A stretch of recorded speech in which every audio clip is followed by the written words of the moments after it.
کہ جن کی دعاؤں کا مرکز اور محور صرف اور صرف دنیا ہوتی ہے. ہم ان الآخرت ہم غافلون، اور آخرت سے وہ غافل ہی رہتے ہیں، آخرت کے بارے میں کچھ نہیں مانگتے.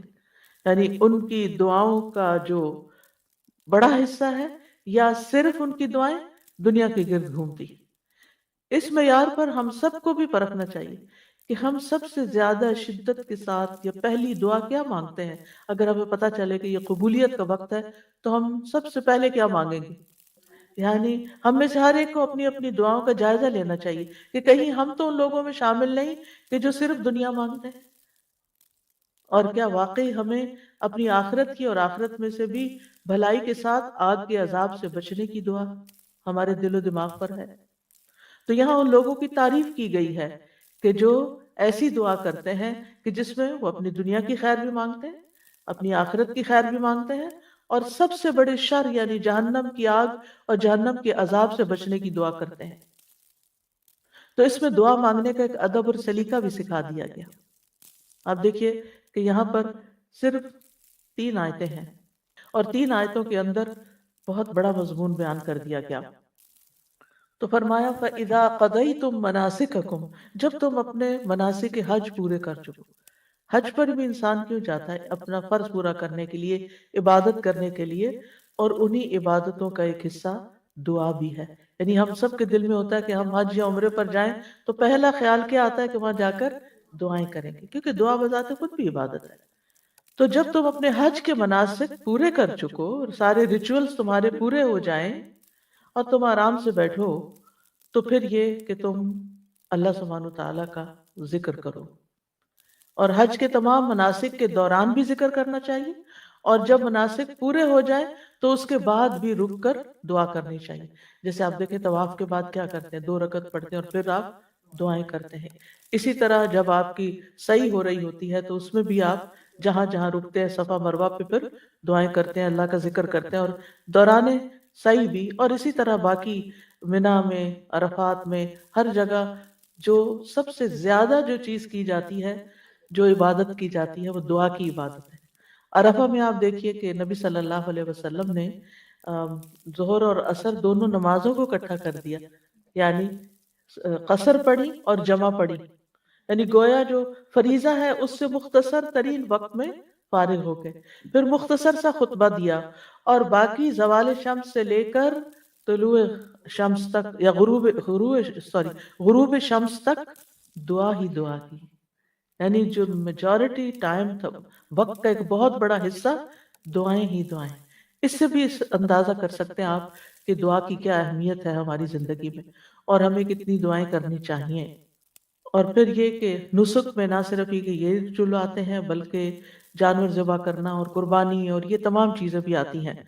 تو مراد یہ ہے کہ جب قربانی ہو جاتی ہے تو پھر ایک طرح سے حج کے سب تمام مناسک ادا ہو جاتے ہیں، اور اس وقت انسان اللہ کا ذکر کرے، یعنی حج سے فارغ ہونے کے بعد مراد ہے.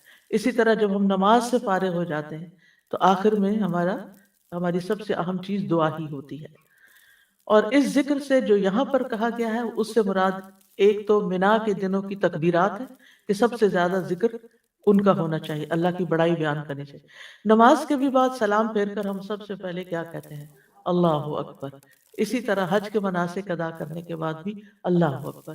یعنی اگر اس عبادت کی ہمیں توفیق ہوئی ہے تو اس میں کسی غرور اور کسی بڑائی کی بات نہیں ہے، بلکہ ساری توفیق اللہ ہی کی دی ہوئی ہے، اور اللہ ہی کا ذکر ہے، اللہ ہی کی یاد ہے. اور اسی طرح حج کے تمام مقامات میں مسنون دعائیں پڑھنا ضروری ہے. تو اس میں علم کے ساتھ اگر انسان حج کرتا ہے تو پھر ان تمام سنتوں کو پورا بھی کرتا ہے اور پورا پورا فائدہ اٹھاتا ہے. اس لیے حج پر جاتے ہوئے سب کچھ سیکھ کر جانا چاہیے، دعائیں بھی یاد کر کے جانا چاہیے، اور اگر حافظہ کمزور ہو تو دعاؤں کی کتابیں ساتھ لے کے جانی چاہیے تاکہ کوئی چیز مانگنے سے رہ نہ جائے. کیونکہ نبی صلی اللہ علیہ وسلم کی دعائیں جامع ہوتی ہیں، ان میں سب کچھ ہمیں مل جاتا ہے. لہٰذا اگر وہ سب ہم مانگ لیں تو گویا ہم نے دنیا اور آخرت کی خیر مانگ لی.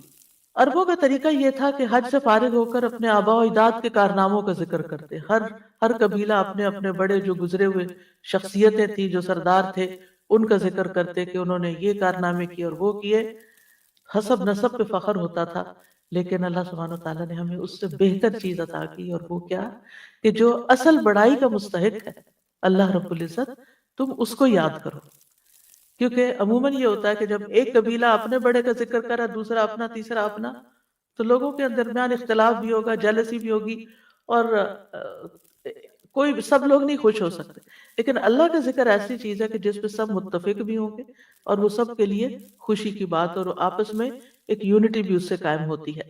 اور پھر یہاں پر یہ بھی کہا گیا وہ اشد ذکرہ، یعنی جتنا تم شدت سے ماں باپ دادا کا ذکر کرتے تھے، اللہ کا ذکر اس سے زیادہ کرنا ہے۔ یعنی بہت زیادہ سے مراد کثرت بھی، شدت سے مراد کثرت بھی، اور شدت سے مراد توجہ بھی، یعنی اس سے بھی زیادہ بہتر انداز میں تمہیں یہ ذکر کرنا ہے۔ فَمِنَ النَّاسِ مَن يَقُولُ رَبَّنَا آتِنَا فِي الدُّنْيَا وَمَا لَهُ فِي الْآخِرَةِ مِنْ خَلَاقٍ، لوگوں میں سے کوئی ایسا ہے جو کہتا ہے اے ہمارے رب ہمیں دنیا دے دے، دنیا کی بھلائیاں دے دے، اس کے لیے آخرت کا کچھ حصہ نہیں۔ یعنی یہاں کچھ سے مراد یعنی کچھ لوگ ہیں جو یہ کرتے ہیں، اور اس دور میں مشرکین مکہ ایسا کرتے تھے، کیونکہ ان کے پاس کوئی دین نہیں تھا ایکٹیو شکل میں۔ کہتے تو تھے ہم دین ابراہیمی پر ہیں، لیکن وہ طور طریقے بھول چکے تھے، تو وہ آخرت کے تصور سے غافل تھے، آخرت کو نہیں مانتے تھے، یا آخرت کے حساب کتاب یا آخرت کی جزا سزا پر ان کا یقین نہیں تھا۔ وہ کہتے تھے وما ہی الا حیاتنا الدنیا نموت و نحیا وما یہلکنا الا الدہر، کہ ہماری زندگی بس یہ دنیا کی زندگی ہے، ہم اسی میں جیتے مرتے ہیں، اور زمانے کی جو رفتار ہوتی ہے اس کے ساتھ یعنی وقت گزر جاتا ہے، جس کا وہ مر جاتا ہے، بات ختم۔ لیکن نبی صلی اللہ علیہ وسلم نے آ کر خاص طور پر مکی صورتوں کے اندر سب سے زیادہ جس عقیدے کو انسٹل کیا وہ توحید اور آخرت پر ایمان کا تھا، اور اس طرح ان کو صرف دنیا نہیں بلکہ ہماری وہ زندگی جس میں ہمیں ہمیشہ رہنا ہے اس کی بھلائیاں مانگنے کا سبق سکھا دیا گیا۔ ابن عباس کہتے ہیں کہ کچھ عرب مواقف پہ یعنی عرفات یا حج کے مشاعر میں آتے اور کہتے اے اللہ اس سال کو بارش، خوشحالی اور اچھی اولاد کے حصول کا سال بنا دے۔ آخرت کی بہتری سے متعلق وہ کوئی دعا نہیں کرتے تھے، تو اللہ تعالیٰ نے ان کے بارے میں یہ آیت نازل فرمائی۔ امام بغوی کہتے ہیں کہ اللہ نے اس سے مشرکین مراد لیے ہیں وہ حج کے موقع پر اللہ تعالیٰ سے دنیا کے سوا کچھ نہیں مانگتے تھے۔ وہ کہتے تھے یا اللہ ہمیں بکریاں، اونٹ، گائے اور غلام عطا کر۔ ان کی دنیا یہی تھی۔ ایک آدمی کھڑا ہوتا اور کہتا اے میرے رب میرے باپ کا ایک بہت بڑا خیمہ تھا اور اس کے پاس بہت زیادہ مال تھا، تو مجھے بھی ویسا ہی دے جیسے اس کو دیا۔ یہ طریقہ تھا ان کی دعا کرنے کا۔ قتادہ کہتے ہیں یہ ایسا بندہ ہے جس کی نیت صرف دنیا کی ہوتی ہے، یہ دنیا کے لیے خرچ کرتا ہے، اسی کے لیے عمل کرتا ہے، اور اسی کے لیے تھکاوٹ اور مشقت اٹھاتا ہے۔ آخرت اس کے ذہن میں نہیں ہوتی، آخرت کی جزا اور آخرت کا فائدہ۔ وَمَا لَهُ فِي الْآخِرَةِ مِنْ خَلَاقٍ، ایسے لوگوں کا جن کا مطمع نظر، جن کا گول اور جن کی توجہ اور دلچسپیوں کا سارا مرکز صرف دنیا ہے، ایسے لوگوں کے لیے پھر آخرت میں کچھ نہیں، جو آخرت کو بھول کر زندگی گزار رہے ہیں، یعنی غفلت میں پڑے ہوئے ہیں، پھر ان کے لیے آخرت میں کچھ نہیں ہوگا۔ صرف دنیا مانگتے ہیں، دنیا چاہتے ہیں، دنیا کے لیے محنت کرتے ہیں، تو ان کو دنیا ہی ملے گی، اور اگر وہ دین کے کام بھی دنیا کمانے کے لیے کر رہے ہیں تو بس صرف دنیا ہی ملے گی، آخرت نہیں ملے گی۔ قارون کے پاس بہت بڑی دولت تھی، اس کے خزانوں کا حال یہ تھا کہ خزانوں کی کنجیاں، خزانے نہیں، خزانے تو پتہ نہیں پھر کتنے ہوں گے، ان کی کنجیاں طاقتور آدمیوں کی ایک پوری جماعت مشکل سے اٹھا سکتی تھی۔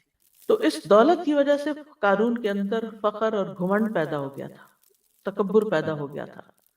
تو اس وقت کچھ صالح بندوں نے اس کو یہی نصیحت کی تھی کہ دولت پر فخر نہ کرو، بلکہ اللہ نے تجھے جو دیا ہے اس سے آخرت کا طالب بنو، یعنی اس سے اپنی دنیا نہیں آخرت کماؤ، اور دنیا کا بھی حصہ نہ بھولو، یعنی دنیا میں بھی تمہیں جو ملنا ہے مل جائے گا، دنیا سے دنیا کا فائدہ بھی اٹھاؤ، لیکن اس دنیا سے اپنی آخرت کمانا نہ بھولو۔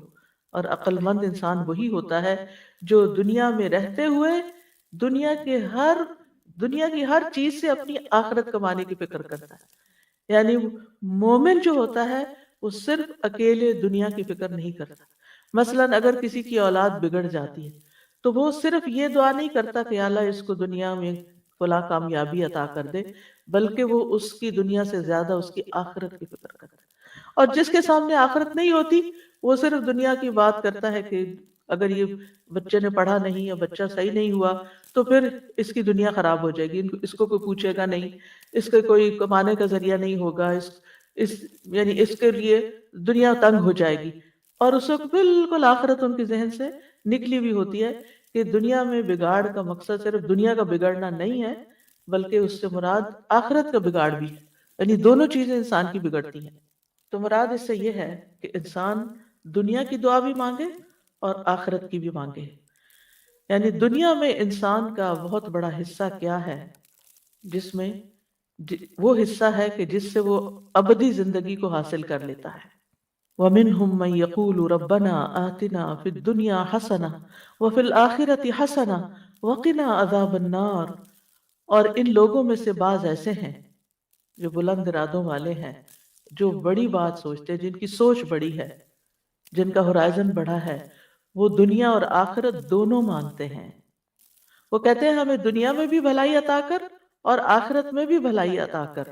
وہ بھلائی جو دنیا میں وہ طلب کرتے ہیں اس میں ہر وہ خیر شامل ہے جس کا ملنا بندے کو پسند ہوتا ہے، یعنی جو بھی آپ کی چاہت ہے دنیا کے اعتبار سے، جس میں خوشگوار وسیع رزق حلال ہے، نیک بیوی یا نیک شوہر ہے، نیک اولاد جسے دیکھ کر آنکھیں ٹھنڈی ہوتی ہوں، آرام اور راحت کی زندگی، نفع مند علم، اعمال صالحہ کی توفیق، یعنی جیسے انسان کو اچھے اچھے کام کرنے کا موقع مل جائے، صدقہ کرنے کا، صلہ رحمی کرنے کا۔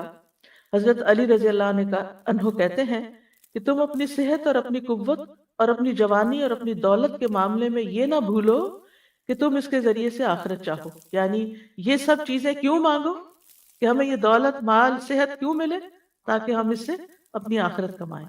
اور جہاں تک آخرت کا تعلق ہے تو اس سے مراد جنت ہے، للذین احسنوا الحسنى وزیادہ، جن لوگوں نے نیکی کی ان کے لیے نہایت اچھا بدلہ اور کچھ زیادہ بھی ہے۔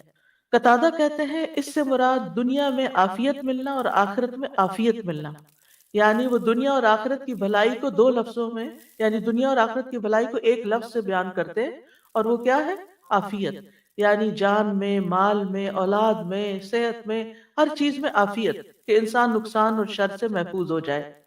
اور اس میں کوئی حرج کی بات نہیں کہ انسان اپنی آخرت کے ساتھ ساتھ دنیا میں جو چیزیں وہ چاہتا ہے وہ اس کو نصیب ہوں، اور اس میں مثلاً یہ کہ وہ اپنی ویل بینگ کے بارے میں، اپنی صحت کے بارے میں، اپنی طاقت کے بارے میں دعا کرتا ہے تو کوئی حرج نہیں، لیکن وہ اس کے بیک آف مائنڈ ضرور یہ بات ہونی چاہیے کہ اللہ تعالیٰ جو بھی مجھے دے میں اس سے پھر اپنی آخرت کے لیے، اللہ کی رضا کے لیے زیادہ کام کر سکوں۔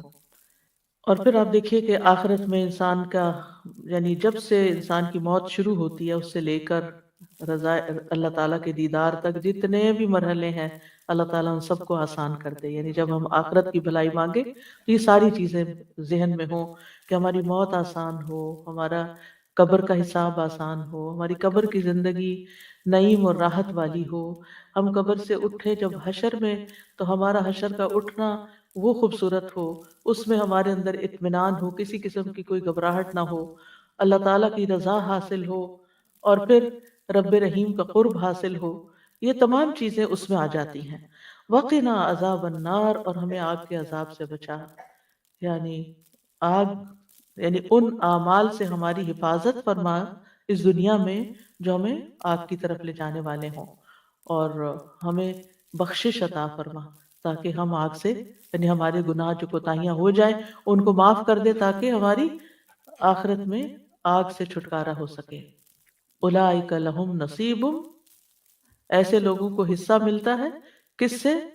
مما کسبوا، اس کے مطابق جو انہوں نے کمائی کی، یعنی دنیا کے لیے جو کوشش محنت کرو گے دنیا میں ملے گا، اور آخرت کے لیے جتنی کوشش محنت کرو گے وہاں ملے گا۔ یعنی یہ ساتھ بتا دیا گیا، دعا اپنی جگہ ہے لیکن ساتھ کوشش چاہیے، کیونکہ عام طور پر ہم ایک طرف ہو جاتے ہیں، یا صرف کوشش پہ فوکس کر دیتے ہیں یا صرف دعا پہ فوکس کرتے ہیں، اور تو اس پہ اب آپ دیکھیے کہ کتنی جامع ہے تین آیات، ذکر سے آغاز ہوا، دنیا اور آخرت کی دعا مانگنے کو کہا گیا، بھلائی کی دعا مانگنے کو کہا گیا، آگ کے عذاب سے بچنے کو کہا گیا، اور اس کے ساتھ ساتھ کوشش کی طرف توجہ دلائی گئی۔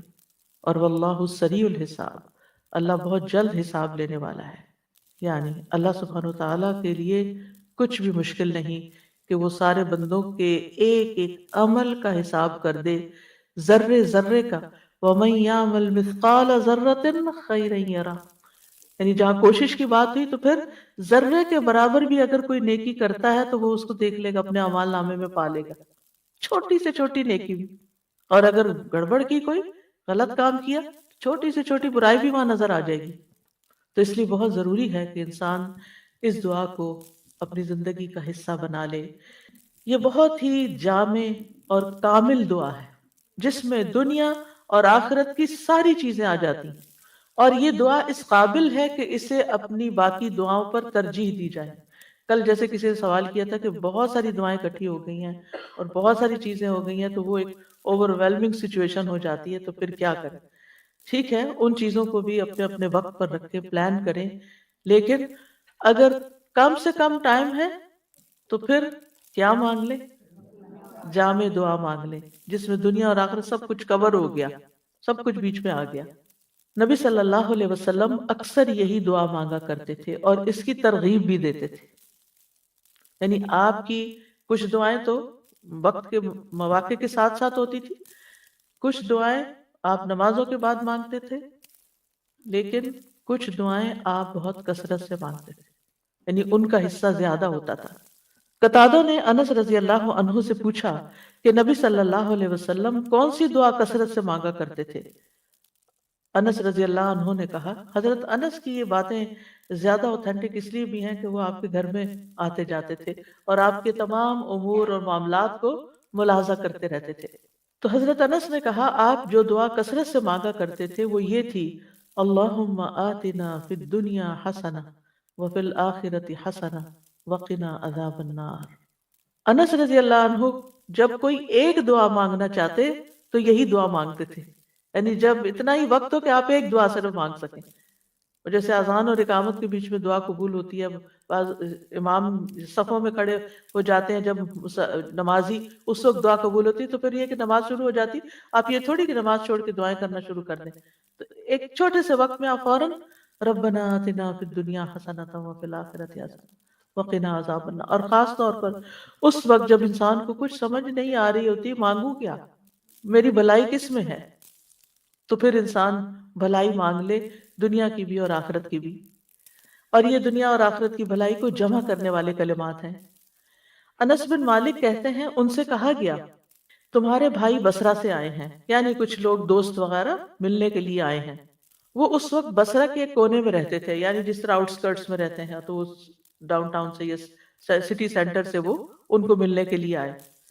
اس لیے آئے ہیں تاکہ آپ ان کے لیے اللہ سے دعا کریں، کیونکہ وہ صحابی تھے، طویل العمر تھے، اس وقت تک اکثر صحابہ فوت ہو چکے تھے، اور ظاہر ہے کہ صحابی بھی بہت جلیل القدر علم والے اور نبی صلی اللہ علیہ وسلم کی طویل صحبت پانے والے قریب ترین صحابہ میں سے تھے، تو ان کے پاس آئے کہ وہ ہمارے لیے دعا کریں۔ انہوں نے کہا، اللہم اغفر لنا وارحمنا وآتنا فی الدنیا حسنہ وفی الآخرۃ حسنہ وقنا عذاب النار۔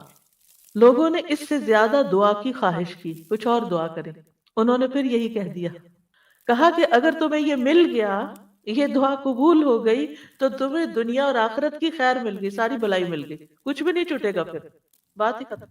کتنا خوبصورت ہے ہمارا دین کہ جو ہمیں مختلف مواقع کی مناسبت سے بہترین چیزیں سکھا دیتا ہے، جس میں اتنا بڑا بڑا فائدہ ہے۔ یہ خزانوں کی کنجیاں ہیں، خزانے ہیں یہ، جن کی ہم قدر نہیں کرتے۔ ہم میں سے ہر ایک کو پتا ہے یہ دعا ہے، لیکن کون کتنی تاکید سے مانگتا ہے، بھول جاتے ہیں ہم۔ ہمیں علم ہوتا ہے، ہمیں باتیں پتہ ہوتی ہیں، لیکن پھر وہ آہستہ آہستہ ہمارے عمل سے نکل جاتی ہیں۔ ایک دفعہ سنتے ہیں، شروع کرتے ہیں، پھر کچھ دنوں میں کوئی اور چیز اوپر آ جاتی ہے، پھر وہ نکل جاتی ہے۔ ایسی چیزوں کو پکڑ کے رکھنا چاہیے، کہیں ایسے نوٹس لگا دینے چاہیے یا کہیں اپنے یادداشتوں میں لکھ لینا چاہیے کہ یہ مانگنے سے نہیں بھولنا، کیونکہ یہ مل گیا تو سبھی کچھ مل گیا۔ اور آپ دیکھیے کہ وقت کے ساتھ ساتھ زندگی کتنی مصروفیت کا شکار ہو گئی ہے، اور کتنے زیادہ کام ہو، یعنی جتنی سہولتیں زیادہ ہو گئی ہیں اتنی مصروفیت زیادہ بڑھ گئی۔ آج سے 100 سال پہلے کا شخص شاید اتنا ٹینس نہ ہوتا ہو جتنا ہم ہر وقت ٹینس رہتے ہیں، کیونکہ ایک کام ختم نہیں ہوتا اور ایک اور کام کرنے کا دھیان لگا رہتا ہے، اور بھاگم دوڑ لگی رہتی ہے۔ اور اگر ہم کسی کرسی پر بھی بیٹھے ہوئے نا تو دماغ ہمارا دوڑ رہا ہوتا ہے نا، یہ بھی کرنا، یہ بھی کرنا، یہ بھی کرنا ہے، وہ بھی ہونا ہے۔ تو ایسے میں پھر واقعی ذکر کے لیے بھی بعض اوقات ٹائم کم رہ جاتا ہے، اور دعاؤں کے لیے بھی، اور خاص طور پر بچوں والی مائیں، جو چھوٹے بچوں والی، وہ تو ہارڈلی نماز کے اندر یا نماز کے باہر کوئی دعائیں مانگ سکتی ہیں، کیونکہ ٹانگوں کو چمٹے ہوئے ہوتے ہیں یا آگے آ کے لیٹ جاتے ہیں، یا بڑے بھی ہو جائیں تو جا کے کچن میں کھڑے ہو جاتے ہیں اور آوازیں لگانے لگتے ہیں کہ جلدی آئیں، یا پھر آپ کو یہ ہوتا ہے کہ اگر میں نے وقت پہ نہ اٹھی تو انہوں نے کچھ کام خراب کر دینا۔ آج کل خاص طور پہ افطار کے فوراً بعد مغرب ہوتی ہے، آپ کو کھجور کھاتے، پانی پیتے، نماز شروع کر دیتے ہیں، اب آپ کا دل ہوتا ہے تھوڑا سا سکون سے نماز پڑھیں، لیکن سارے تو ایسے سکون سے نہیں پڑھتے ہیں، ان کو تو بھوک لگی ہوتی ہے، پھر آپ کو سرو کرنا ہوتا ہے، تو آپ کو سب کی ٹیک کیئر کرنی ہوتی، پھر اس وقت دل چاہتا ہے کہ کیا مانگ لیں، جلدی کچھ تو مانگے، کیونکہ سارے دن کے روزے کے بعد اس نماز کی کیفیت بھی بڑی اچھی ہوتی ہے۔ تو اس وقت یہ دعا مانگ کے اٹھ جائیں، لمبی نہ مانگے کہ گھر والے ناراض ہونے لگے۔ تو بہت سے اوقات ایسے ہوتے ہیں کہ جس میں ہمارے پاس کوئی نیکی کا کام کرنے کا بہت مختصر سا وقفہ ہوتا ہے، ایسے اوقات کو استعمال کر لیا کریں ایسی جامع دعاؤں کے ساتھ۔ پھر اسی طرح عافیت کی دعا مانگنا، یہ بھی دنیا اور آخرت کی بھلائیاں مانگنے میں سے ہے۔ حضرت انس سے روایت ہے کہ رسول اللہ صلی اللہ علیہ وسلم نے مسلمانوں میں سے ایک ایسے شخص کی، بیمار شخص کی عیادت کی جو لاغر ہو کر چوزے کی طرح ہو گیا تھا، بالکل سکڑ سا گیا۔ تو رسول اللہ صلی اللہ علیہ وسلم نے اس سے فرمایا، کیا تم اللہ سے کسی چیز کی دعا کرتے تھے یا اس سے کچھ مانگا کرتے تھے؟ اس نے کہا، جی ہاں، میں کہتا تھا، اے اللہ، تو مجھے آخرت میں جو سزا دینے والا ہے وہ دنیا میں ہی دے دے۔ اس پر رسول اللہ صلی اللہ علیہ وسلم نے فرمایا، سبحان اللہ، تم میں اتنی طاقت نہیں، تم اس کی استطاعت نہیں رکھتے، تم نے یہ کیوں نہ کہا، اللہم آتنا فی الدنیا حسنۃ وفی الآخرۃ حسنہ وقنا عذاب النار۔ یاد رکھیے یہ دعا نبی صلی اللہ علیہ وسلم سے اللہم کے ساتھ آتی ہے اور قرآن میں ربنا کے ساتھ آتی ہے۔ ان دونوں میں سے جو بھی آپ، کیونکہ یہ نہ ہو کہ پھر آپ پوچھیں یہ پڑھیں یا وہ پڑھیں، جو بھی آپ کا دل چاہے پڑھیں۔ پھر آپ صلی اللہ علیہ وسلم نے اس شخص کے لیے دعا کی جو اتنا کمزور ہو گیا تھا، تو اللہ تعالیٰ نے اس کو شفا عطا کر دی۔ یہ دعا اس لحاظ سے بھی بڑی اہم ہے کہ رکن یمانی اور حجر اسود کے درمیان مانگی جاتی، چھوٹا تھوڑا سا فاصلہ ہوتا ہے نا، رش ہو تو الحمدللہ بڑا بھی ہو جاتا ہے، لیکن ویسے وہ تھوڑی سی جگہ ہوتی، تو اس میں انسان اگر پوری توجہ کے ساتھ یہ دعا مانگ لیتا ہے تو گویا وہ سب کچھ مانگ لیتا ہے۔ اب دیکھیں ہمارے دین نے ہم سب کے لیے، ہم جیسے کمزور لوگوں کے لیے کتنی رعایت اور سہولت رکھی ہے، جن کے حافظے کمزور ہوں، جنہیں بہت ساری دعائیں یاد نہ ہوں، جو بہت کچھ نہ مانگ سکتے ہوں، وہ کم از کم اتنی دعا یاد کر کے چلے جائیں۔ یہ تو ہر حاجی پر کر سکتا ہے، یعنی ان پڑھ سے ان پڑھ، کمزور سے کمزور حافظے والا ایک یہ دعا سیکھ کے چلا جائے اور یہ بھی مانگتا رہے تو گویا سبھی کچھ اس نے مانگ لیا۔ ابن رجب کہتے ہیں کہ سلف صالحین ایام تشریق میں اس دعا کو کثرت سے مانگنا پسند کرتے تھے، یعنی جب کہ حج کے مناسک ختم ہو جاتے تھے اور یعنی منا کے دنوں کے جو باقی دن ہوتے ہیں۔ اور عطا کہتے ہیں کہ جو شخص بھی حج کر کے اپنے وطن واپس جانے لگے اور جب وہ اپنے اہل و عیال کی طرف متوجہ ہو تو یہی دعا پڑھے۔ امام نووی کہتے ہیں یہ دعا مطلق ہے، اس کی کوئی حد نہیں، تو یہ دعا ہر وقت اور ہر لمحے کی جا سکتی ہے، اٹھتے بیٹھتے چلتے پھرتے یہی مانگ سکتے ہیں۔ نماز میں، نماز کے علاوہ دیگر اوقات میں، دعا کو شروع کرتے وقت، دعا کے اندر، مریض کی شفا کے لیے بھی، اور باقی مواقع پر بھی، قبولیت کے اوقات میں، یعنی ہر موقع پر آپ یہ دعا پڑھ لیں۔ یعنی یہ دعا تو ہم میں سے ہر ایک کو لازماً زبانی یاد ہونی چاہیے تاکہ جب دل چاہے اس کو پڑھ لیں۔ تو بہرحال جو بھی اس کو پڑھے گا اور جتنی آپ کوشش کریں گے، محنت کریں گے اور اس کے ساتھ ساتھ نیک اعمال کریں گے، اللہ تعالیٰ دعائیں سنے گا۔ اور پھر آپ دیکھیے کہ اس سے یہ بھی پتہ چلتا ہے کہ اللہ تعالیٰ ہر ایک کی سنتا ہے. من الناس من یقول، صرف دنیا مانگتا ہے اور کوئی صرف دنیا اور آخرت دونوں مانگتا ہے. من الناس، لوگوں میں سے، یہ نہیں کہا مومنوں میں سے. جو بھی مانگے گا اس کو ملے گا. لیکن آخرت کی بلائیاں تو جو آخرت پر ایمان رکھتا ہے اسی کو ہی نصیب ہوگی. بہرحال اللہ سبحانہ وتعالی بندوں سے جلد حساب لینے والا ہے، اور یعنی کہ قیامت کے دن بیک وقت وہ سب سے حساب لے سکتا ہے. اللہ کی قدرت بہت بڑی ہے، اور دنیا میں بھی اس کو بندوں کا حساب لیتے ہوئے دیر نہیں لگتی. اس لیے ہر موقع پر، ہر تکلیف کے موقع پر اسی کی طرف پلٹنا چاہیے. اس دعا سے ایک اور بات بھی پتہ چلتی ہے کہ دنیا سے زیادہ آخرت کا حصہ ہے اس دعا میں. دعا کا ایک حصہ ربنا آتنا فی الدنیا حسنہ، اور دوسرا حصہ وفی الآخرۃ حسنہ وقنا عذاب النار. آخرت کے لیے دو چیزیں مانگی گئی ہیں. پھر آپ دیکھیے ربنا کہہ کر دعا شروع کی گئی ہے، یعنی اللہ تعالیٰ کے نام الرب کے ساتھ، اس کی صفت ربوبیت کے ساتھ. اور پھر اس دعا سے یہ بھی پتہ چلتا ہے کہ مانگنے والا جو ہے وہ بلند عزائم رکھتا ہے، بڑی سوچ کا مالک ہے. یہ بھی یاد رکھیے کہ آخرت کے ساتھ ساتھ دنیا مانگنے میں کوئی برائی نہیں ہے، کہ ہمیں خود سکھا دیا گیا ہے. یعنی بعض لوگ ایکسٹریمسٹ ہوتے ہیں، وہ جب دین کی بات کرتے ہیں تو دنیا کو بالکل بھول جاتے ہیں. اور بعض لوگ آئیڈیلسٹ ہوتے ہیں، دنیا بھی آئیڈیل ہو جائے اور آخرت بھی. تو بات یہ ہے کہ دنیا کبھی بھی آئیڈیل نہیں ہو سکتی. دنیا جو ہے، دنیا تو دب سی دنیا ہے، گھٹیا ہے، کم تر ہے. وہ آخرت کے مقابلے میں تو پانی کا قطرہ بھی نہیں ہے. تو اس لیے یہاں انسان کو جو کچھ ملا ہے وہ دراصل آخرت کمانے کے لیے ملا ہے. یعنی آپ دنیا میں اچھی صحت، مال، رزق، ہر چیز کیوں مانگے؟ تاکہ یہ چیزیں زیادہ ہوں گی تو اس سے آپ کی آخرت میں زیادہ کنٹریبیوشن ہو سکے گی. ورنہ دنیا میں جتنا کچھ انسان کو ملتا ہے وہ سب کچھ استعمال نہیں کر سکتا. سب کچھ نہیں آپ استعمال کر سکتے. یعنی اگر آپ نے مانگ بھی لیا اور دنیا کٹھی بھی ہو گئی آپ کے پاس، آپ کو دنیا میں 10 گھر مل گئے رہنے کے لیے، کہاں رہیں گے؟ ایک ہی گھر میں رہیں گے نا. ورنہ زندگی پراگندہ ہو جائے گی، پریشان حال ہو جائیں گے. کچھ لوگ ہوتے ہیں نا، وہ کبھی یہاں رہتے ہیں، کبھی وہاں رہتے ہیں، کبھی کہیں جاتے ہیں، کبھی کہیں جاتے ہیں. کہیں چین ہے نہیں ان کو، کیونکہ زندگی میں مقصد کوئی نہیں ہے. ایک جگہ گھبرائے تو دوسری جگہ چل پڑے.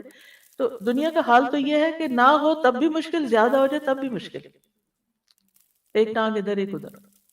تو انسان کو دنیا مانگتے ہوئے جو بھی وہ دنیا کا حصہ مانگے گا، برا نہیں سوچنا چاہیے، برا نہیں فیل کرنا چاہیے کہ ہائے میں دنیا مانگ رہا ہوں، ہاں یہ اچھا نیک انسان ہے، عابد، زاہد، پائس، یہ دنیا بھی مانگتا ہے.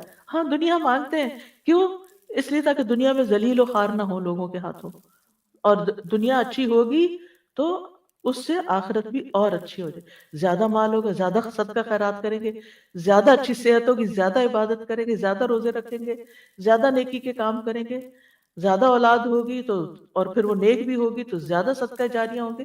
یعنی جو چیز بھی آپ کی یہاں زیادہ ہوگی دنیا کی، اور آپ اس کو صحیح سے استعمال کریں گے تو وہ اتنا ہی زیادہ آپ کا آخرت کا حصہ بڑھتا چلا جائے گا. لیکن اگر کوئی شخص یہ ساری چیزیں صرف دنیا کی خاطر مانگتا ہے تو پھر نقصان ہے. یعنی وہ مال جو صرف دنیا کے کام آئے، وہ عزت جو صرف دنیا کی حد تک ہو، یہ پھر خسارے کا سودا ہے. اور اگر انسان دین کا بھی، اپنی دینداری کا بھی اظہار کرتا ہے لیکن اس کے پیچھے بھی نیت خراب ہے کہ اس کو عزت ملے، شہرت ملے، اس کا نام ہو، اس کو لوگ پسند کریں، لوگ اس سے محبت کریں، تو اس سے آخرت میں بھی کچھ نہیں ملنے والا. تو اس لیے انسان کو حسنہ مانگنی چاہیے، اور اس میں نیت پھر آخرت کمانے کی ہونی چاہیے. اور یہ بھی ہے کہ اپنی دعاؤں میں رغبت اور رہبت، امید اور خوف، دونوں چیزیں شامل ہونی چاہیے جیسے اس دعا کے اندر ہے. اور آپ دیکھیے کہ قرآنی دعائیں جو ہیں وہ بڑی ہی جامع دعائیں ہیں، اور اس میں تمام مقاصد پورے ہوتے ہیں جن کی انسان اپنی دنیا اور آخرت کی فکر کرتا ہے. ہاں، ان آیات سے یہ پتہ ضرور چلتا ہے کہ صرف دنیا طلب کرنے کی مذمت، صرف دنیا مانگنا برا ہے. کیونکہ دنیا کو آخرت پر ترجیح نہیں دینی چاہیے، لیکن ہماری کمزوری یہی ہے، بل تؤثرون الحیات الدنیا والآخرت خیر و ابقا، تم دنیا کی زندگی کو ترجیح دیتے ہو، حالانکہ آخرت کہیں بہتر اور زیادہ باقی رہنے والی ہے، اور آخرت کے مقابلے میں دنیا ہے بھی بہت قلیل۔ اگر آپ نے صرف دنیا مانگی اور بہت دنیا بھی مل گئی آپ کو، پھر بھی بہت تھوڑی ہے، کیونکہ قل متاع الدنیا قلیل والآخرت خیر لمن اتقی، آخرت تو تقوی کے ساتھ ملے گی، اور دنیا کی متاع تو جتنی بھی مل جائے وہ کم ہی ہے، کیونکہ ختم ہونے والی ہے، دنیا عارضی ہے اور آخرت ہمیشگی کا گھر ہے، اور اصل زندگی آخرت ہی کی زندگی ہے۔ وما هذه الحیات الدنیا الا لہو ولعب وان الدار الآخرۃ لہی الحیوان لو کانوا یعلمون، اور دنیا کی یہ زندگی نہیں مگر ایک دل لگی اور کھیل، اور بے شک آخری گھر یقیناً وہی اصل زندگی ہے۔ یعنی دنیا میں 100 سال بھی مل جائیں تب بھی ختم ہو جائیں گے، لیکن آخرت میں زندگی کبھی ختم نہیں ہوگی، زندگی تو وہ ہے جو کل شروع ہوگی، یقیناً وہی اصل زندگی ہے۔ لو کانوا یعلمون، کاش وہ جانتے ہوتے۔ انسان دنیا کے تھوڑے متاع پہ خوش ہو جاتا ہے، چھوٹی سی کوئی کامیابی ملتی ہے، چھوٹی سی کوئی چیز مل جاتی، آپے سے باہر ہونے لگتا ہے، گھمنڈ کرنے لگتا ہے۔ لیکن دنیا کی جو بھی چیز ہے، اللہ تعالیٰ فرماتے ہیں وَمَا الْحَيَاةُ الدُّنْيَا فِي الْآخِرَةِ إِلَّا مَتَاعٌ، وہ تھوڑے سے سامان کے سوا آخرت میں کچھ بھی نہیں۔ یعنی دنیا میں جو کچھ کمایا اگر اس سے آخرت نہیں بنائی تو سمجھے سب سب فنش، ہر چیز ختم۔ آخرت کو چھوڑ کر صرف دنیا کو محبوب رکھنا جو ہے یہ غفلت کا سبب بن جاتا ہے، غفلت کا باعث ہو جاتا ہے۔ یعنی جو شخص دنیا میں ہوتے ہوئے آخرت نہیں سوچتا وہ غافل شخص ہے، اور جو صرف دنیا چاہتا ہے اس کو آخرت میں کچھ نہیں ملتا۔ وَمَا لَهُ فِي الْآخِرَةِ مِنْ خَلَاقٍ، سورۃ الاسراء میں اللہ تعالیٰ فرماتے ہیں من کان یرید العاجلۃ عجلنا له فیہا ما نشاء لمن نرید ثم جعلنا له جہنم یصلاها مذموما مدحورا، جو شخص اس جلد ملنے والی دنیا کا ارادہ رکھتا ہے ہم اس کو اس میں جلدی دے دیں گے، جو چاہیں گے، سب کچھ نہیں، جتنا ہم چاہیں گے اور جس کے لیے چاہیں گے، سب کو بھی نہیں دیں گے جو بھی یہ مانگ رہے ہیں۔ پھر ہم نے اس کے لیے جہنم تیار کر رکھی ہے جس میں وہ داخل ہوگا مذمت کیا ہوا، دھتکارا ہوا۔ کیوں؟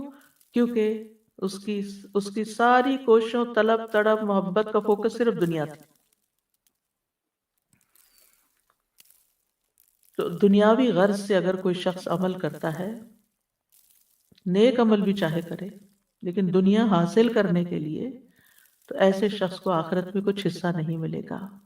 لیکن اگر کوئی شخص آخرت کو حاصل کرنے کے لیے دنیا کے کام بھی کرتا ہے تو اس کی دنیا میں سے بھی آخرت کو حصہ مل جائے گا، لیکن محض دنیا کی خاطر نیک اعمال کرنے والے آخرت میں خسارے میں ہوں گے۔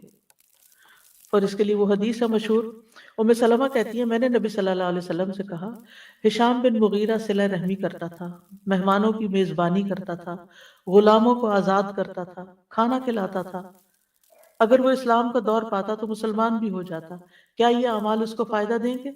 آپ نے فرمایا نہیں، وہ تو یہ سب کچھ دنیا کے لیے دیتا تھا تاکہ دنیا میں اس کا چرچا ہو، اس کی شہرت ہو، وہ دنیا کی تعریف چاہتا تھا۔ اس نے ایک دن بھی یہ نہیں کہا رب اغفر لی خطیئتی یوم الدین، اے میرے رب بدلے کے دن میری خطاؤں کو معاف کر دینا۔ تو ہونا کیا چاہیے، اس طرح کے جتنے بھی ہم کام کریں، چیریٹی کے کام کریں، لوگوں کی خدمت، خیال رکھیں، ساتھ ہی دل میں دعا کرتے رہیں اور دل کا دھیان اس طرف رہے کہ اللہ اس کا صلہ مجھے آخرت میں عطا کرنا اور اس کے بدلے میرے گناہ معاف کر دینا۔ یعنی صدقہ کرنے کی ایک نیت کیا ہونی چاہیے کہ اللہ اس کے بدلے میرے گناہ معاف ہو جائیں، کیونکہ صدقہ گناہوں کی آگ کو ٹھنڈا کرتا ہے، اللہ تعالیٰ کے غضب کو ٹھنڈا کرتا ہے کہ جو بندے پہ بھڑکتا ہے گناہوں کی وجہ سے۔ رسول اللہ صلی اللہ علیہ وسلم نے فرمایا اس امت کو عظمت و رفعت، دین و نصرت اور زمین میں اقتدار کی خوشخبری دے دو، یعنی یہ امت بہت اوپر بھی جائے گی۔ سو جو ان میں سے آخرت کا عمل دنیا کے لیے کرے گا اس کا آخرت میں کوئی حصہ نہیں ہوگا، یعنی تمہیں دنیا ملے گی لیکن ایسا نہ ہو کہ آخرت والے اعمال بھی دنیا کمانے کے لیے کرنے لگو۔ سورۃ نازعات میں آتا ہے فَأَمَّا مَن طَغَىٰ وَآثَرَ الْحَيَاةَ الدُّنْيَا فإن الجحیم ہی المأویٰ، جس نے سرکشی کی، دنیا کی زندگی کو ترجیح دی، تو جہنم اس کا ٹھکانہ ہوگی۔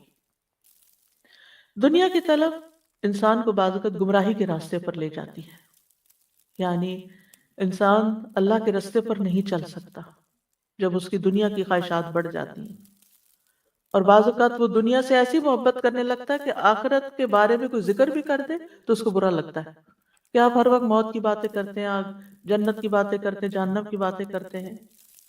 تو محض دنیا طلب کرنے سے آخرت کا نقصان ہو جاتا ہے، دل ٹیڑھے ہونے لگتے ہیں، نیت خراب ہونے لگتی ہے نا انسان کی۔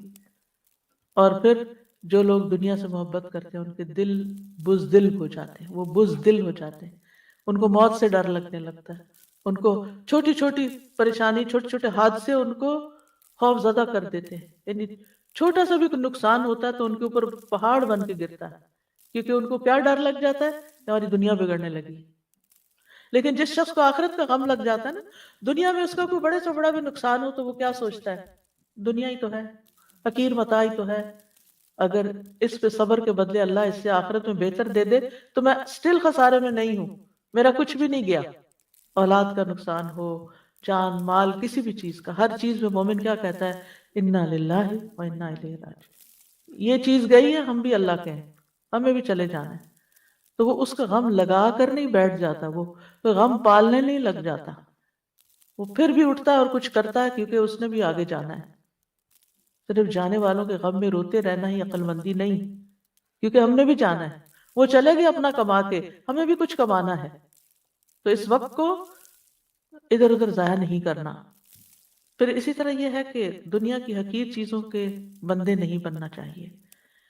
رسول اللہ صلی اللہ علیہ وسلم نے فرمایا، ہلاک ہوا درہم کا بندہ، ہلاک ہوا دینار کا بندہ، ہلاک ہوا منقش چادر کا بندہ، یعنی زیب و زینت والے کپڑے کا شوق، اگر اسے مل جائے تو راضی، نہ ملے تو ناراض، اللہ سے بھی ناراض، بندوں سے بھی ناراض۔ یہ ہیں مال کے بندے، اللہ کرے یہ ہلاک ہو جائے، سر نگوں ہو کر گر پڑے، اگر اسے کانٹا چبھے تو کوئی نہ نکالے۔ نبی صلی اللہ علیہ وسلم نے ایسے بندے کے لیے بد دعا کی۔ ابن عباس کہتے ہیں اللہ نے دنیا کو 3 حصوں میں تقسیم کیا ہے، ایک حصہ مومن کے لیے، ایک حصہ منافق کے لیے، اور ایک حصہ کافر کے لیے۔ وہ کہتے ہیں مومن آخرت کے لیے زیادہ راہ لیتا ہے، یعنی مومن دنیا، جتنی دنیا اس کے پاس زیادہ آتی ہے اتنی وہ آخرت بنا لیتا ہے۔ منافق اس دنیا سے دنیا کی زینت اختیار کرتا ہے، یعنی منافق کے پاس جب مال و دولت آتا ہے تو وہ کیا سوچنے لگتا ہے، اور زیادہ گھر کی ڈیکوریشن کیسے کر لوں، اور زیادہ لباس مہنگا کیسے خریدوں، اور زیادہ، یعنی وہ اپنے مال کا ایک بڑا حصہ صرف دنیا کی زیب و زینت میں ہی لگاتا چلا جاتا ہے۔ اور کافر خوب عیش کرتا ہے، یعنی بس دنیا اس کے لیے عیش و عشرت کا مقام ہے، دنیا اس لیے کماتا ہے تاکہ دنیا میں عیش کر سکے۔ اور آپ اپنے آگے پیچھے دائیں بائیں ہر طرف دیکھتے ہیں کہ لوگ بہت سا کام، بہت سی محنت کیوں کرتے ہیں، تاکہ ایک لگزوریس لائف گزار سکیں۔ لگزوریس لائف ایک ہوتی ضرورت کی زندگی کہ اللہ تعالیٰ مشکل سے بچا کے آسانی والی زندگی دے تاکہ انسان اپنی عبادت، اپنے کام، اپنے سارا کچھ اچھے سے کر سکے۔ اور ایک ہے عیش و عشرت والی زندگی کہ زیادہ کام ہو تاکہ زیادہ عیش و عشرت ہو۔ اور یہی وجہ ہے کہ آپ دیکھیں کہ ایسے لوگوں کا جو آخرت سے غافل ہو کر جیتے ہیں، ان کے مال کا بڑا حصہ کہاں جاتا ہے؟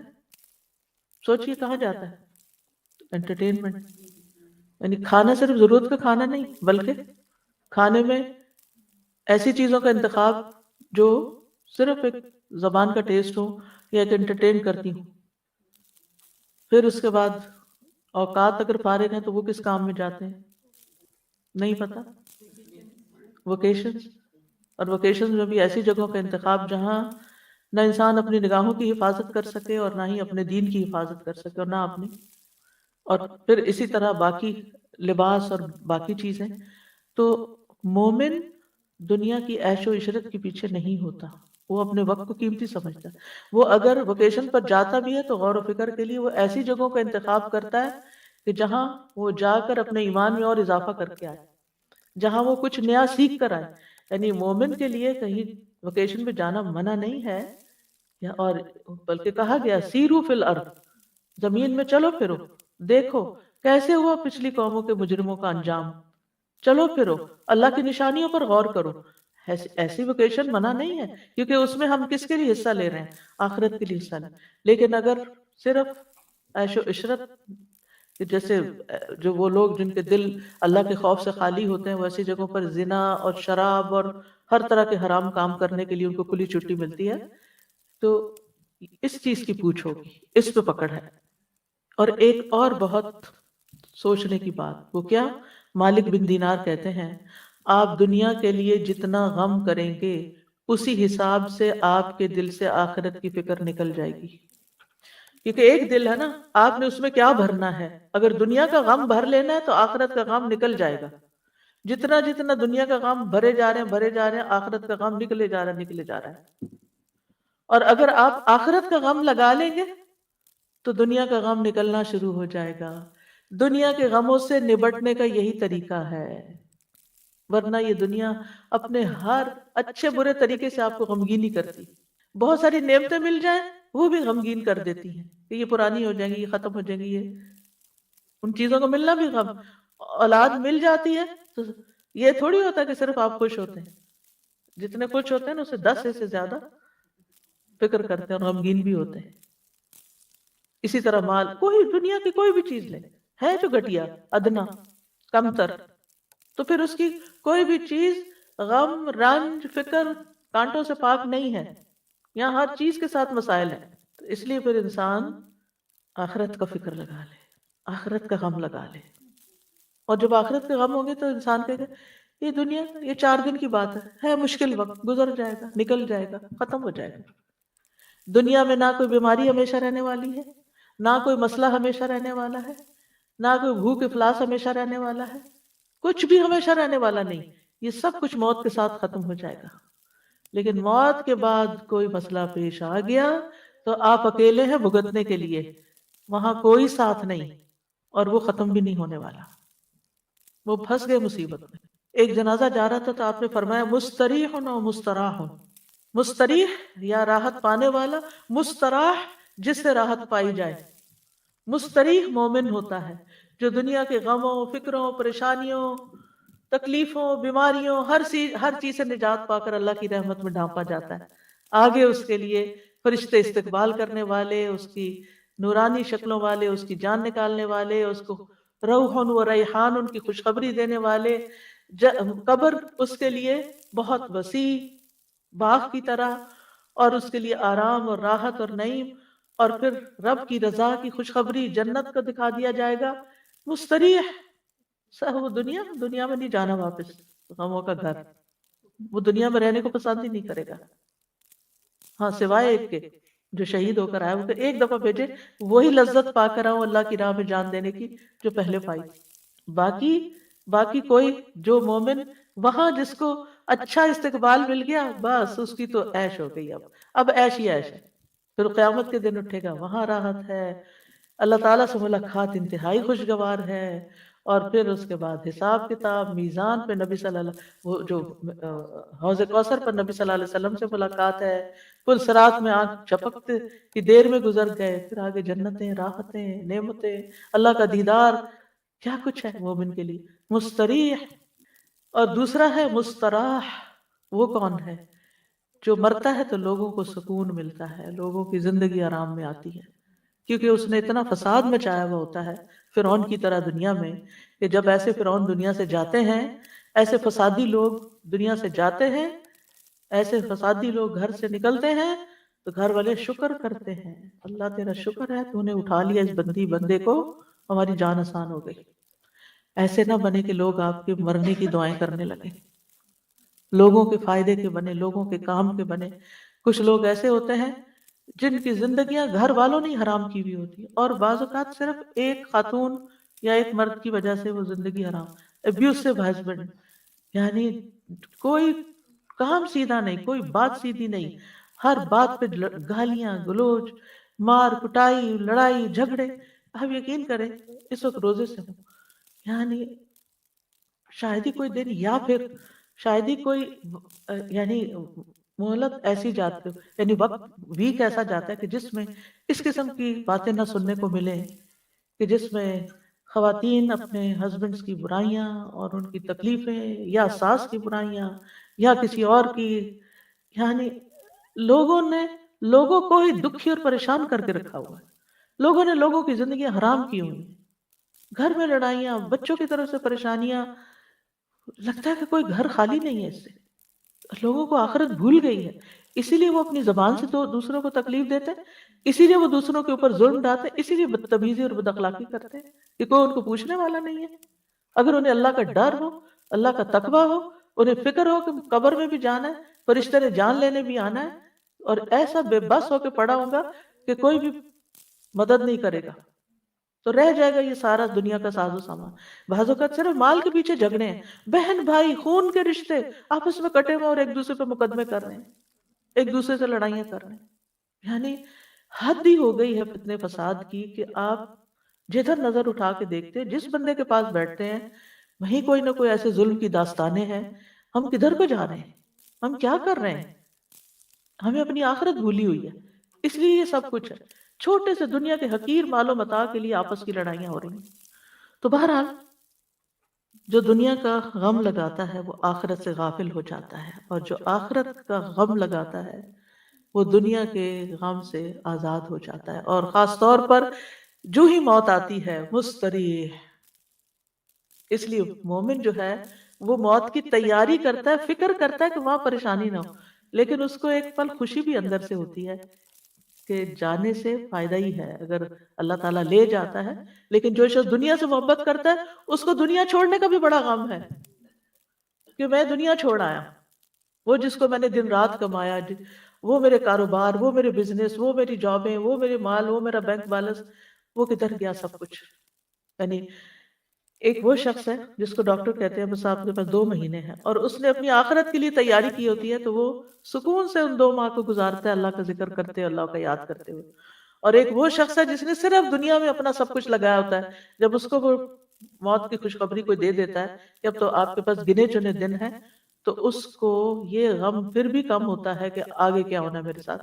اس کو پھر یہ غم ہوتا ہے کہ میرے پیچھے اس مال کا کیا ہوگا، ہائے افسوس میں اس سے فائدہ نہ اٹھا سکا جس کے لیے میں نے چوری کی، ڈاکے ڈالے، غضب، لوگوں کے مال غصب کیے، حرام کھایا، اور ظلم اور زیادتی کے ساتھ میں نے اپنی زندگی گزاری. تو اس لیے ابھی وقت اور مہلت ہے ہمارے پاس، ہم اپنے رویوں کو ٹھیک کر لیں، ہم صبر سے کام لیں، ہم اپنے اخلاق کو اچھا کر لیں، اور ہم اپنی آخرت کو کسی قیمت پر نہ جانے دیں.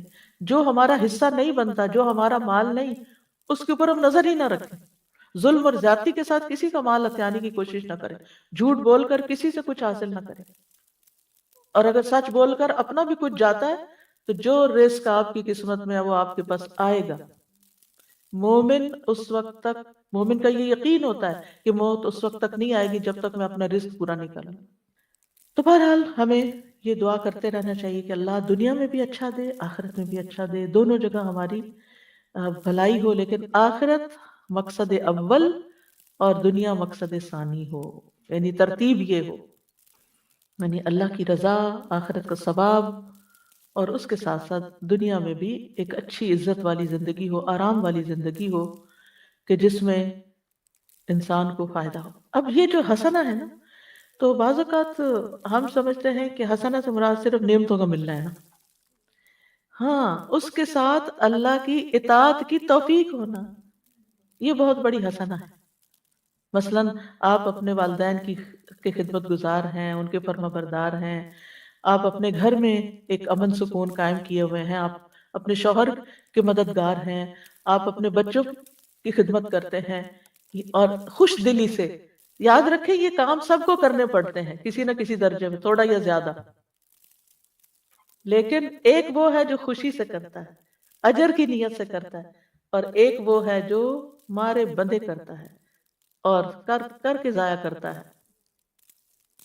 کام کر کے تھک گئے، 4 سنائی اس کو، 4 سنائی اس کو، سب ضائع، کوئی فائدہ نہ ہو. تو یہ حسنہ کیا ہے کہ آپ کو اخلاق حسنہ نصیب ہو.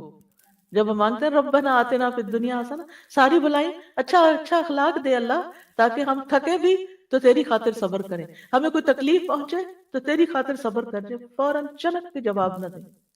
ایک یعنی بعض لوگ ہوتے ہیں اتنی سی بات برداشت نہیں کرتے، ذرا سی بات برداشت نہیں کرتے، کسی نے ذرا سا کچھ کہہ دیا فوراً پلٹ کے جواب، اور ایسا جواب کے پہلے سے بھی زیادہ دوسرے کا دل جلا دیا۔ تو ان عادتوں پر بھی قابو پانے کی ضرورت ہے، کیونکہ یہیں سے آگ، آپ دیکھیں آگ کی جو تیلی ہوتی ہے، ماچس یہاں تو کم ہی ہوتی ہے، لیکن ماچس جو ہوتی ہے وہ کتنی چھوٹی سی ہوتی ہے، لیکن کتنے بڑے بڑے فساد کر جاتی ہے۔ بعض اوقات انسان کے منہ سے نکلی ہوئی چھوٹی سی بات ہوتی ہے، لیکن ایسی آگ لگاتی ہے دوسروں کو کہ ہر چیز ہی جل کے رہ جاتی ہے، گھر برباد ہو جاتے ہیں، طلاقیں ہو جاتی ہیں، گھر ٹوٹ جاتے ہیں، ایسی ہی چھوٹی سی تیلی لگانے سے۔ تو اگر اللہ نے آپ کو بولنے کی طاقت دی ہے تو اس کو صحیح سے استعمال کریں۔ اور پھر آپ دیکھیے کہ جب انسان اپنی آخرت کی فکر کرتا ہے نا تو اس کی دنیا خود ہی سنورنے لگتی ہے۔ جو اللہ کی رضا چاہتا ہے پھر وہ اس کے حالات درست ہونے لگتے ہیں، کیونکہ وہ اللہ کے لیے صبر کر لے گا، وہ اللہ کے لیے کسی کی مدد کر دے گا، وہ اللہ کے لیے ہر کام کرنے کو تیار ہو جائے، اور جو خیر بانٹتا ہے خیر پلٹ پلٹ کے اس کی طرف آتی ہے۔ تو آپ دیکھیے کہ اگر انسان اللہ کی رضا کے لیے اور آخرت کی کامیابی کے لیے مثلا دنیا میں عبادت کرتا ہے، استغفار کرتا ہے کہ اس کے گناہ معاف ہو جائیں، تو اس کے بدلے میں دنیا میں بھی بھلائی ملے گی، دنیا کا رزق بھی ملے گا، اولاد بھی ملے گی اور باقی چیزیں بھی پائے گا۔ اور اگر کوئی دین کو چھوڑ کر صرف دنیاوی مادی نعمتوں کو دنیا سمجھتا ہے تو وہ ساری چیزیں حسنہ میں نہیں آتی، یعنی پھر وہ ملی آپ کو تو آپ کے لیے شر بھی ہو سکتی، اللہ یہ کہ آپ وہ خیر کے کاموں میں لگیں۔ یعنی مثلا اگر آپ صرف استغفار کرتے ہیں دنیا حاصل کرنے کے لیے اور آخرت کا کوئی ارادہ نہیں، تو ہو سکتا ہے کچھ دنیا مل جائے آپ کو کہ آپ کی گناہ معاف ہو، دنیا مل گئی، لیکن آگے والی چیز کہاں گئی؟ تو چاہے استغفار کرنے والے کوئی بھی کام کرنے والے ہوں تو لازماً اس کے نتائج کو ضرور دیکھیں جو اللہ تعالیٰ نے ہمیں بتائے ہیں۔ تو بہرحال کہنے کا مطلب یہ ہے کہ جب دنیا کی بھلائیاں مانگیں تو دنیا میں یعنی دنیاوی اغراض غالب نہیں ہونے چاہیے۔ امام غزالی کہتے ہیں اگر انسان کی نیت میں دنیاوی مقصد غالب ہے یعنی کسی بھی کام کے لیے تو اس کا کوئی اجر نہیں ہوگا آخرت میں، اور اگر دینی مقصد غالب ہے تو اسی حساب سے اس کو اجر ملے گا جتنی جتنی نیت تھی اس کی اللہ سے پانے کی۔ یعنی عبادات میں جیسے روزہ ہے تو صرف اس لیے نہیں رکھے کہ صحت اچھی ہو جائے گی روزے رکھ لیتے ہیں، نماز ہے اس لیے نہیں کہ اچھا 2 تراویح کھڑے ہو کے پڑھتی ہوں تو زیادہ کیلوریز برن ہوں گی، یہ نہیں دل میں ہونا چاہیے۔ اگر خیال آ بھی گیا تو فوراً جھٹکے اور کہنے قوموا للہ قانتین۔ تو اگر اللہ کی عبادت اور اطاعت میں اللہ کی رضا حاصل کرنے کا غلبہ ہے، یعنی وہ اجر پانے کا زیادہ ہے تو ہی اجر ملے گا، ورنہ زائد۔ مثلا حجاج کے لیے اجازت ہے کہ وہاں پر بزنس بھی کر لیں، لیس علیکم جناح ان تبتغوا فضلا من ربکم، حج کے لیے جا رہے ہو اگر کوئی کچھ خرید و فروخت کرنی ہے تو کر سکتے ہو، ایسا منع نہیں ہے۔ یعنی بعض لوگ بازار جانے کو انتہائی کنڈیم کرتے ہیں، ایسا نہیں ہے، آپ جا سکتے ہیں، آپ میں ہمت ہے تو آپ جائیں، آپ کو وقت ملا تو آپ جائیں۔ آپ اگر کچھ خریدتے ہیں کچھ یہاں سے لے جاتے ہیں سیل کرنے کے لیے، سیل کر کے کچھ نفع کما کے اس سے کچھ اپنے خرچ پورے کرتے، کوئی منع نہیں۔ لیکن اگر آپ جاتے ہی صرف اس نیت کے لیے ہیں، آپ کہتے ہیں مجھے اپنا بزنس کرنا اور میں حج بھی کر لوں گا، تو یہ نہیں ہونا چاہیے، ٹھیک ہے نا؟ یعنی عبادت کے جو دنیاوی فائدے ہیں وہ ہمارا مقصد اول نہیں ہونا چاہیے، وہ مقصد ثانی ہونا چاہیے۔ ایمان والوں کے لیے تو ہر عمل کے نتیجے میں دنیا اور آخرت دونوں کی خیر آتی ہے، ایمان والوں کو یہ فائدہ نصیب ہوتا ہے۔ وَقِيلَ لِلَّذِينَ اتَّقَوْا مَاذَا أَنزَلَ رَبُّكُمْ قَالُوا خَيْرًا لِلَّذِينَ أَحْسَنُوا فِي هَذِهِ الدُّنْيَا حَسَنَةٌ لِلَّذِينَ أَحْسَنُوا فِي هَذِهِ الدُّنْيَا حَسَنَةٌ وَلَدَارُ الْآخِرَةِ خَيْرٌ وَلَنِعْمَ دَارُ الْمُتَّقِينَ۔ جو لوگ تقوی اختیار کرتے ہیں، جنہوں نے تقوی اختیار کیا، ان سے کہا گیا تمہارے رب نے کیا نازل فرمایا؟ تو انہوں نے کہا بہترین بات ان لوگوں کے لیے جنہوں نے بھلائی کی، اس دنیا میں بڑی بھلائی ہے اور آخرت کا گھر بہت بہتر ہے، اور یقیناً تقوی والوں کے لیے اچھا گھر ہے، یعنی آخرت کا گھر۔ اللہ کے دوستوں کے لیے دنیا اور آخرت دونوں کی خوشخبریاں ہوتی ہیں۔ الا ان اولیاء اللہ لا خوف علیہم ولا هم یحزنون، سنو اللہ کے دوستوں کو نہ کچھ خوف ہوگا نہ غمگین ہوں گے. کون ہے اللہ کے دوست؟ الذین آمنوا وکانوا یتقون، وہ جو ایمان لائے اور وہ تقوی اختیار کرتے ہیں. لہم البشریٰ فی الحیات الدنیا، ان کے لیے دنیا کی زندگی میں بھی خوشخبری ہے. وفی الآخرہ، آخرت میں بھی خوشخبریاں ہیں. لا تبدیل لکلمات اللہ، اللہ کی باتیں نہیں بدلتی، اللہ کی باتیں بالکل سچی ہیں. ذالک هو الفوز العظیم، یہ ہے عظیم الشان کامیابی، یہ سب سے بڑی کامیابی، اور یہ مومن کو ہی ملتی ہے، کیونکہ مومن کے لیے دنیا کی نعمتیں حرام تھوڑی ہیں. قل من حرم زینۃ اللہ التی اخرج لعبادہ والطیبات من الرزق قل ہی للذین آمنوا فی الحیاۃ الدنیا خالصۃ یوم القیامہ. کہہ دیجیے اللہ کی وہ زینت جو اس نے اپنے بندوں کے لیے پیدا کی اور رزق میں سے پاکیزہ چیزیں کس نے حرام کی. کہہ دیجیے یہ چیزیں دنیا کی زندگی میں ان لوگوں کے لیے جو ایمان لائے، اور قیامت کے دن بھی خالصتاً ان کے لیے ہوں گی. اور پھر آپ دیکھیں کہ جب یہ دونوں دعائیں آپ مانگتے ہیں تو اللہ تعالیٰ دونوں ہی قبول کرتا ہے.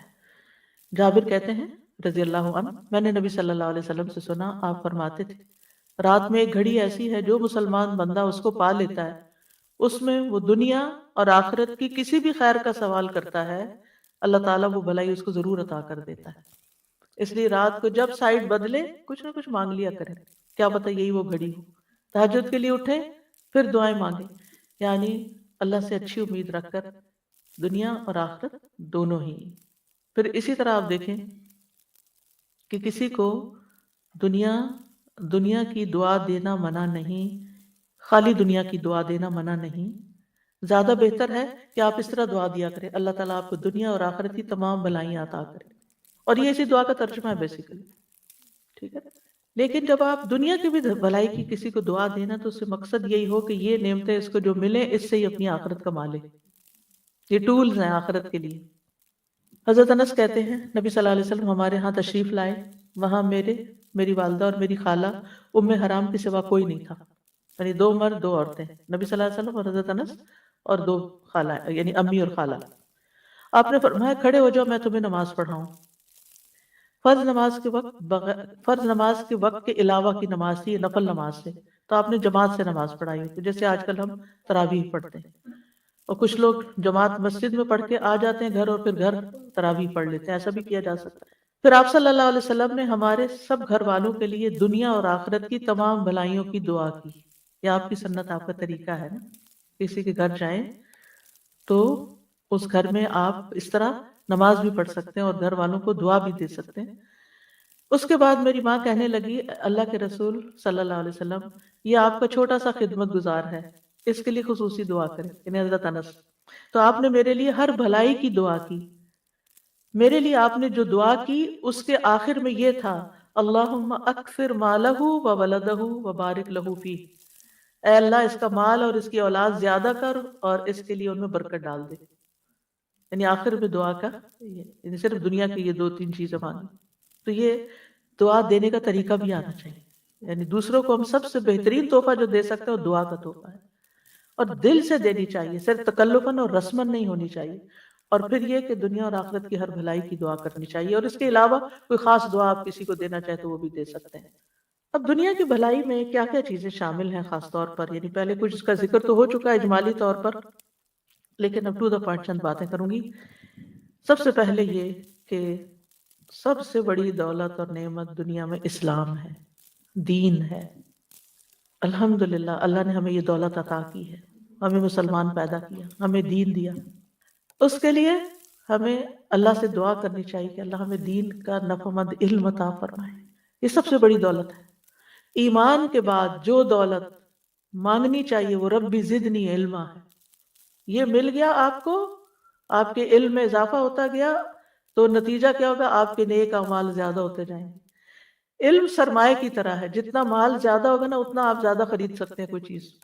جتنا علم زیادہ ہوگا اتنی آپ کو نیکیاں کرنے کے زیادہ طریقے پتہ چل جائیں گے کہ کیا کیا کرنا ہے.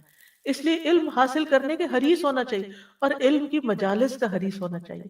یہ دنیا کی بہت بڑی حسنہ ہے، بہت بڑی بھلائی ہے جس کو یہ نصیب ہو جائے کہ اس کو اللہ تعالیٰ موقع دے دے، وقت دے دے، توفیق دے دے کہ وہ علم کی مجلس میں حاضر ہو جائے اور وہاں سے کچھ لے کے اٹھے، کوئی خزانہ پا کے جائے اور اس پر پھر عمل بھی کرے.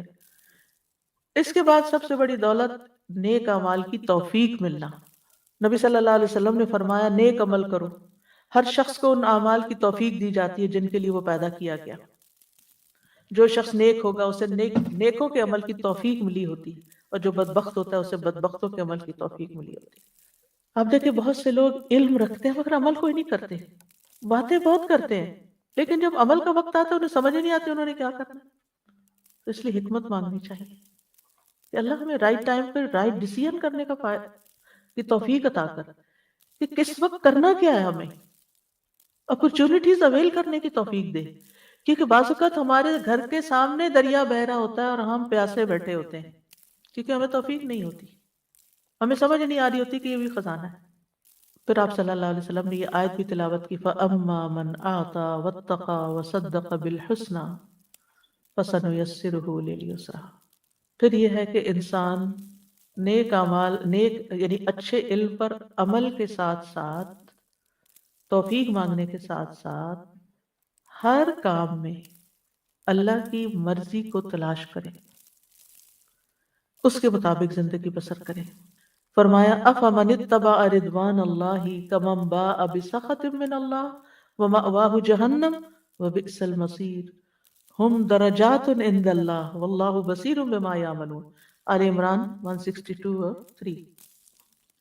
کیا وہ شخص جو اللہ کی رضا کے پیچھے چلا اس شخص جیسا ہے جو اللہ کی طرف سے کوئی ناراضگی لے کے لوٹا، جس کا ٹھکانہ جہنم ہے اور وہ برا ٹھکانہ ہے. یہ لوگ اللہ کے نزدیک مختلف درجات میں ہیں اور اللہ خوب دیکھنے والا ہے جو وہ کر رہے ہیں. پھر نعمتوں کو صحیح استعمال کرنے کی توفیق مانگنا کہ اللہ جو تو نے دیا ہے اس کو مجھے اچھی طرح برتنا بھی نصیب فرما.